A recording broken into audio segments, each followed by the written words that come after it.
Today's video guys, tingnan yung isang tao guys, oh. May dalang pukot guys. Tingnan guys, oh. Ang gandang tingnan dito na dagat guys. Naka-relax na panoorin guys. Tingnan guys, oh. High tide pa dito ang kuhan guys, ang tubig guys. Ating lupitan isang tao guys. Pukot personal na paghahuli ng isda guys. Maraming paraan ng paghahuli ng isda guys. Meron ding hinihila nila ang lambat sa pangingisda. Meron ding ihagis guys. Kanya, isa lang guys, oh. Tingnan guys, oh. Iyang pukot guys.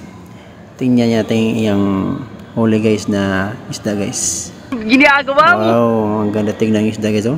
Konti lang po guys. Masipag ka lang mga isda dito guys. May pang-ulam sa pamilya guys.